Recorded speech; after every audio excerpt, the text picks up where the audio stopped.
جب بھی کوئی سائل کسی سے مانگتا ہے تو دو طریقے ہوتے ہیں. کچھ سائل ایسے ہوتے ہیں جو کوئی بات نہیں کرتے، سیدھا کے ہاتھ پھیلا دیتے ہیں. ایک تو سائل یہ ہے. اور سائل مانگنے والے جو بڑے اچھے طریقے سے مانگنے کا بھی فن جانتے ہیں تو ان کا طریقہ یہ نہیں ہوتا کہ کسی کے آگے جا کے بس ہاتھ پھیلا دیں. پہلے وہ اس کی تعریفیں کرتے ہیں، پھر جو ہے وہ اس کی رحم دلی کا ذکر کرتے ہیں، پھر اس کے مال و اسباب جو اس کو دیے گئے ہیں ان کے قصیدے پڑھتے ہیں، پھر اپنی وفاداری کا اظہار کرتے ہیں، پھر جھولی پھیلاتے ہیں. تو یہ دوسرا اور مہذب طریقہ ہے. ایک تو مانگنے والا اپنی ضرورت کو یوں ہی کسی کے سامنے رکھ دے، اور ایک یہ ہے کہ مانگنے والا اپنی ضرورت کو رکھنے سے قبل جس سے مانگ رہا ہے پہلے اس کی تعریف کرے. اب بندے اللہ سے ہدایت مانگنے کے لیے کھڑے ہوئے، پہلے تو وضو کیا، صاف ستھرے ہوئے، کانوں پہ ہاتھ لگائے، اس کے بعد ہاتھ باندھ کے ادب سے کھڑے ہو گئے، اور اب مانگنے لگے تو کیا بولے؟ الحمدللہ رب العالمین.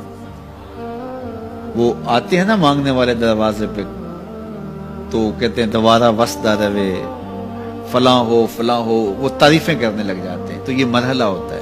ابھی اس نے سوال لب پہ نہیں لایا ہوتا تو گھر والا پہلے بچے کو کہتا ہے جا اتنے پیسے اس کو دے گیا. میاں وہ تو آپ کی تعریفیں کر رہا ہے، مانگ تھوڑا رہا ہے. وہ سمجھتا ہے جو تعریفیں کرنا شروع ہو گیا یہ مانگنے کے لیے تو کر رہا ہے.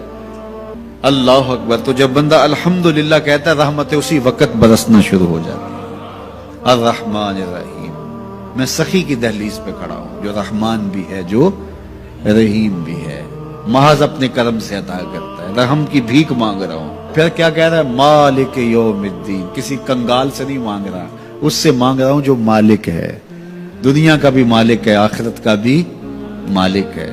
پھر اس کے بعد اگلی بات کیا کہتا ہے؟ ایاک نعبد و ایاک نستعین. مالک میں پوچھتا بھی تجھے ہوں اور مانگتا بھی تجھ سے ہوں. دیکھو سائل اس اعتبار سے بھی دو طرح کے ہوتے ہیں. ایک سائل ہوتا ہے جو بائی پاس پہ اترتا ہے، ایک کے گھر کے سامنے جاتا ہے، یہی طریقہ صحیح مانگنے کا، لیکن جاتا ہے کہ گھر کے سامنے تعریفیں کرتا ہے، اور مالک خانہ کو پتا ہوتا ہے کہ یہ ہمسایہ سے بھی مانگ کے آیا ہے، میرے گھر سے بھی مانگ رہا ہے، اگلے گھر سے بھی مانگنا ہے. تو وہ اسے تھوڑا سا آٹا دے دیتا ہے، 1 روپیہ دے دیتا ہے. اس کو پتا ہے اس نے پورا گاؤں مانگنا ہے، آدھا گاؤں مانگ آیا ہے، آدھا گاؤں اس نے ابھی مانگنا ہے. تو سارے 1-1 روپے دیتے ہیں. ایک تو سائل وہ ہے جو در در پہ جاتا ہے، اور ایک سائل بائی پاس سے اترا، وہاں سے پل عبور کیا، پھر گلی سے گزرتے ہوئے یہاں آیا، اور یہاں آ کے آپ کے ساتھ اس نے کہا کہ میں کسی در پہ نہیں گیا، آپ کے پاس آیا ہوں، اب آپ نے میری ضرورت پوری کرنی ہے.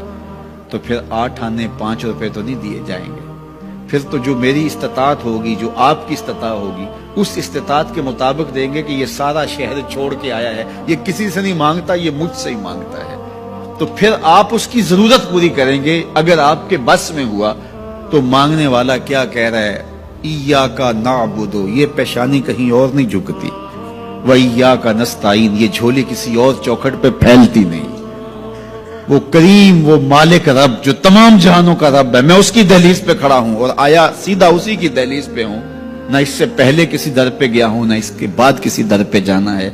تو پھر مالک بھی کرم نوازیاں اور رحمتیں اس کی جھولی میں ڈال دیتا ہے. اب اتنی لمبی تمہید باندھنے کے باوجود مانگا کیا؟ ذرا غور کیجئے. یہ وہ ہے جو ہم ہر روز ہر نماز کی ہر رکعت میں مانگتے ہیں، اور مانگنے کا طریقہ کتنا خوبصورت ہے. اور مانگنے والے یوں ہی مانگا کرتے ہیں. پہلے جس سے مانگنا اس کی تعریفیں کرتے ہیں. آپ نے مانگنے والوں کو دیکھا جو سلیقے سے مانگتے ہیں، تیرے بچے وسدے رہیں، تیری جد آباد رہے، تیرا خاندان آباد رہے. وہ مانگتے ہیں اس طرح، پہلے تعریفیں کرتے ہیں، پھر کہتے ہیں تیری فیکٹریاں چلتی رہیں، تیرے جو ہے تیری جائیداد بڑھتی رہے. تو وہ اس کے خزانوں کا ذکر کرتے ہیں، اور پھر کہتے ہیں کہ یہ فقیر نمانہ تیری چوکھٹ پہ آیا ہے، اس کی ضرورتیں تو پوری کر دے. اب بندہ بھی اللہ کے حضور جب حاضر ہوتا ہے تو مانگنے کا سلیقہ کیا ہے؟ سب سے پہلے کہتا ہے الحمدللہ رب العالمین. میں کسی کنگال کی چوکھٹ پہ نہیں آیا، تمام جہانوں کے پالن ہار کی چوکھٹ پہ آیا. اسی کی تعریفیں اختیاری بھی غیر اختیاری بھی، واسطے کے ساتھ بھی بلا واسطے کے ساتھ بھی. اسی کی خوبی ہیں، سارے اسی کے کمال ہیں، وصف سارے اسی کے ہیں. پھر اس کے بعد کہتا ہے الرحمن الرحیم، وہ رحمان بھی ہے وہ رحیم بھی ہے۔ پھر اس کے بعد کہتا ہے مالک یوم الدین، وہ دنیا کا ہی مالک نہیں، آخرت کا بھی مالک ہے، یوم حساب کا بھی مالک ہے۔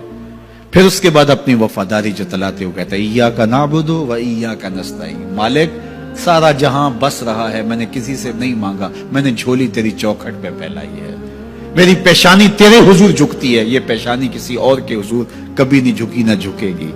یہ سب عرض کرنے کے بعد پھر مانگتا کیا؟ اہدنا الصراط المستقیم، مالک مجھے سیدھی راہ پہ چلا دے، میں تیرے حضور آیا ہوں، مجھے ہدایت کا نور عطا کر دے۔ انشاءاللہ یہ ہدایت کیا ہے اور ہدایت کی قسمیں کیا ہیں، اور پھر اس دعا کا جواب اللہ کی طرف سے کیا آتا ہے، اور بندے پہ کتنی کرب نوازیاں ہوتی ہیں، انشاءاللہ یہ مضمون کل ہوگا۔ اللہ مجھے آپ کو اپنی رحمتوں کے سائے میں رکھے۔